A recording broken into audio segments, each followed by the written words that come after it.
ここがね変な形だから合わせながらやるか、スタイロフォームの上から直接漆喰塗るっていう案も出てきてます。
もういいね。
ここが窓になります。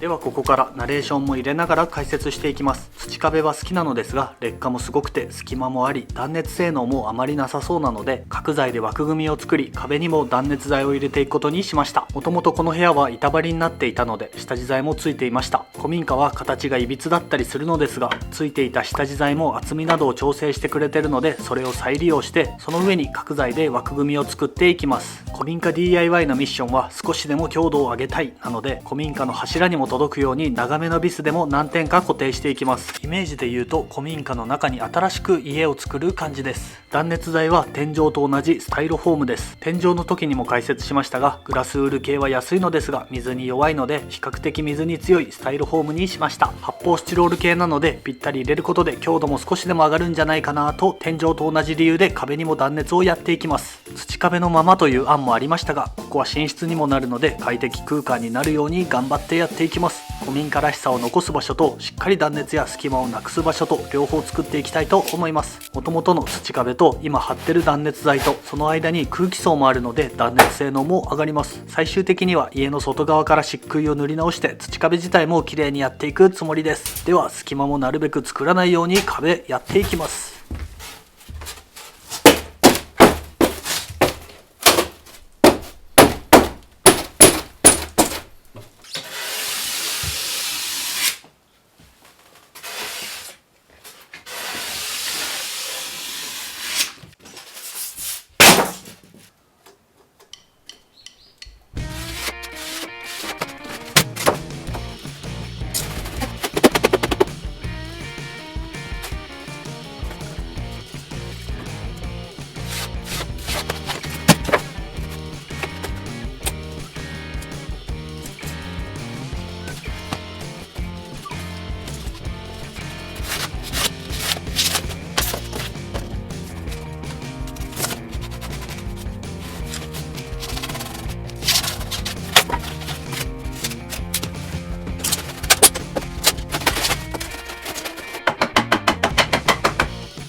終わった。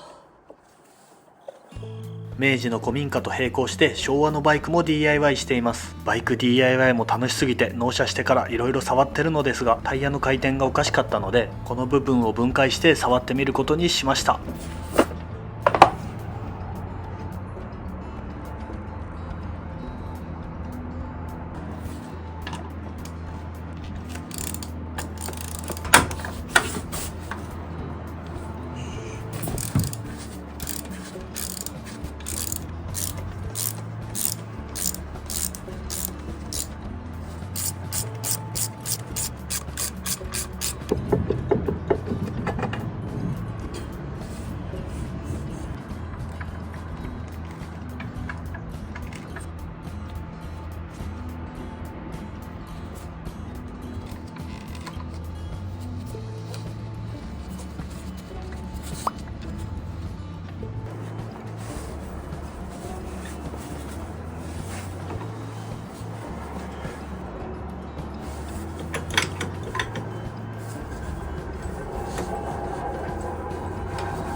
終わった。完全に終わった。完全に終わった。なんで。バイクを触ったことがある人ならわかると思いますが、先ほど外したカバーなしでキック始動はできません。このバイクはボタンでエンジンはかからず、この中が見たいということで何も考えずキックでエンジンをつけてしまいました。ただカバーがない状態でやったので、そりゃ折れます。ということで完全に壊れてしまったので、とりあえず分解していきます。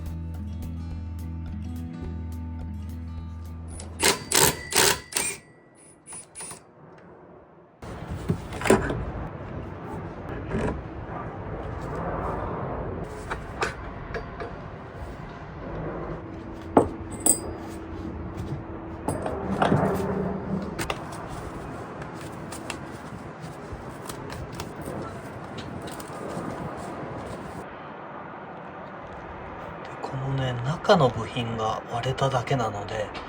もしかしたらここの部品を買って直せるかもしれないです。とりあえずこの辺ちょっと全部掃除していきます。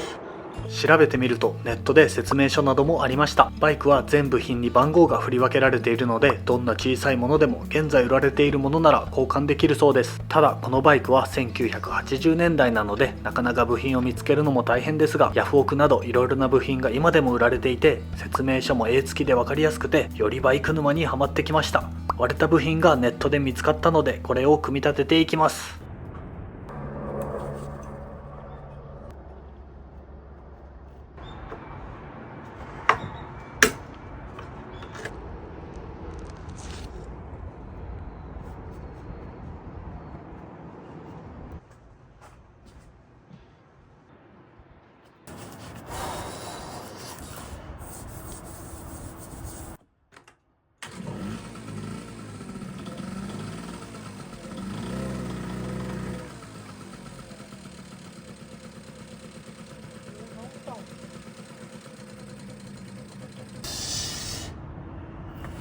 いや、よかった。